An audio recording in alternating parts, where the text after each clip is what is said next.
Dear Flatline, I need an explanation of the Kuku Pot. Does the game just prompt you to use it? What do we use it for? Is it for certain quests? Confused by this pot. And do I need to make more at the kiln? Do they just hold one item? Today I'm going to explain all of that and more, as well as tell you why I think the Kuku Pot is the most underrated item in the game. The most important thing is what items can be sealed in the Kuku Pot and where to find them. The icon you can see on my minimap in the lower left-hand corner of my screen is an indicator that an item nearby can be sealed. If you are unsure whether an item can be sealed or not, simply grab the item using the axiom force by pressing left stick in. Once the item has been grabbed, you will see an action that says Y or triangle to seal the item in your Kuku Pot. These items will typically be found near puzzles, behind walls, or even dropped by specific types of enemies that I would classify as nature. Think of these flower snakes that you see here, or rock snakes, or even bushes. Always look for the icon on your minimap when in doubt if you are wondering if an item can be sealed or not. Now that you know how to seal the items, how do we use them? The Kuku Pot can be found in your inventory, and as a viewer pointed out, one of the earliest uses you will have for the Kuku Pot is the option to seal items that are used in puzzles. This will allow you to easily transport these pieces across difficult terrain. Once you have sealed the item, move to your new destination, open your inventory, use the Kuku Pot to open up the Kuku stored inventory, find and select the puzzle piece you want to use, and press X or square to discard the item. This will drop the item in front of you, which can be a huge time saver when solving puzzles. On one of my Reddit posts, a user by the name of PrettyIntroduction49 informed me that you can also use various sealed items to help make solving certain puzzles easier. Puzzles like this one in particular can take a while to solve. However, if you discard a power core from the Kuku Pot next to both walls that have electric generator boxes, as seen here, you can actually bypass turning each gear individually. I want to give a huge shout out to Akushi Arts, I hope I'm pronouncing your name right, for this next tip. There really wouldn't be much of a video without it. They informed me that the majority of items we have been sealing and saving will be used for upgrading armor and other kinds of Kuku Pots. From what I can tell, these appear to be late game items that seem to have huge gameplay impacts, and that is why I think the Kuku Pot is the most underrated item in the game, and I'm surprised more people aren't talking about it. You first will need to make sure you have completed the quest where you repair the kiln at the Kiln workshop. If you have not done this yet, I will post a link to a video guide in the description below. Once you have repaired the kiln, you will start to get access to Kuku Pot Quests. These quests are very important as they will give you new Kuku Pot recipes, which open up powerful upgrades in the Kuku Pot skill tree. Anytime you see quests related to the Kuku Pot, I highly recommend doing them immediately. Once you arrive at the Kiln workshop, you will run northwest where you should see an icon on your minimap indicating an NPC named Grimnir, whom you helped repair the kiln. Grimnir is where you will do all of your Kuku item crafting and enhancement. I cannot stress enough how important it is to start gathering all of the materials I will be covering next, as you will be unable to complete your Kuku upgrades without them. Now that we found Grimnir, you'll want to click on Kuku item crafting and enhancement, and this is where we'll start to see the Kuku Pot skill tree.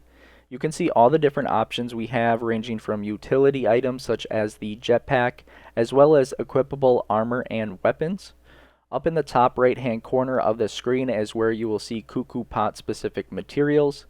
In order from left to right, we have clockwork insects, which is the dragonfly icon. The best source of these are from looting and gathering, not typically combat. You can find these in the environment, especially near wetlands, ruins, or overgrown or decayed mechanical zones. Sometimes these will be tied to small interactables rather than enemy drops, and these are the ones you actually have to look for, not just kill for. Following that, you will see the lubricant, which is the oil can icon. The best source of these is from looting and destructibles.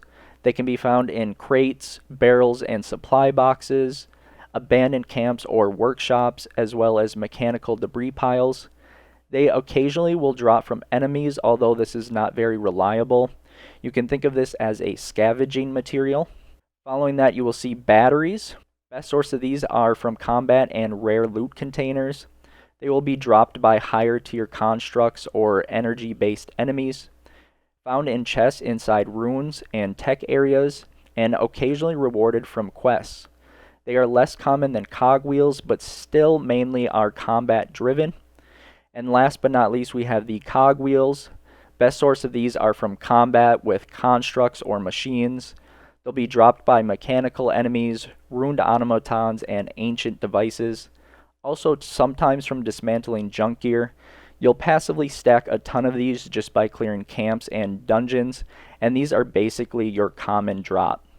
The real pattern is that the cogwheels and the batteries are combat focused, whereas the clockwork insects and lubricant are more exploration and looting focused.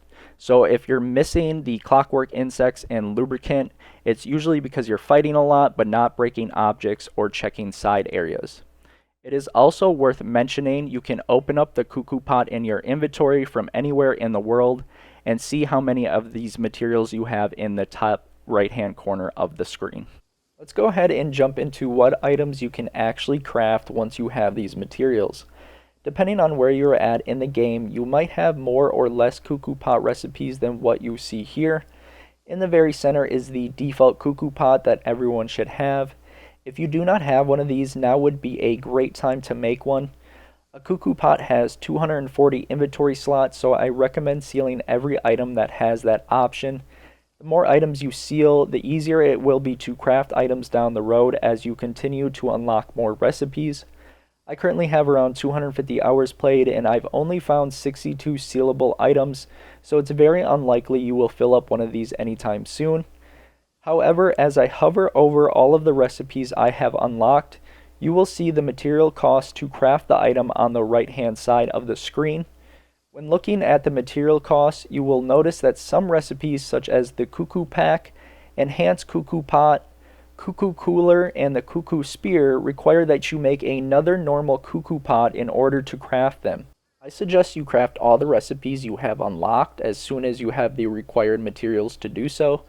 The Kuku Pack will allow you to collect clockwork insects, which is very important. The Enhanced Kuku Pot will allow you to construct strong armor with unique abilities. The Kuku Cooler is a placeable object that acts as an extra storage space for food items in your Howling Hill camp home. And the Kuku Spear is pretty self-explanatory. Initially, some of these items will be better than others. The Kuku Spear is pretty underwhelming initially.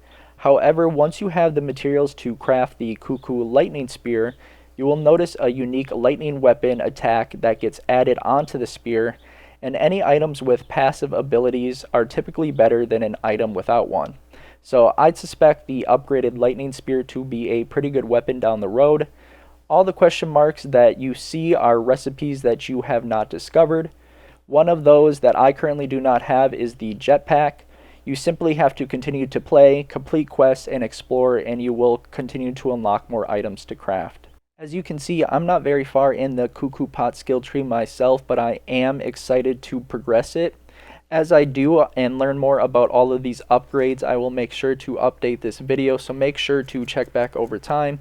If you have anything to add yourself that I might have missed, please comment below. If this video helped you, please make sure to leave a like and consider subscribing for future content. Until next time, peace out.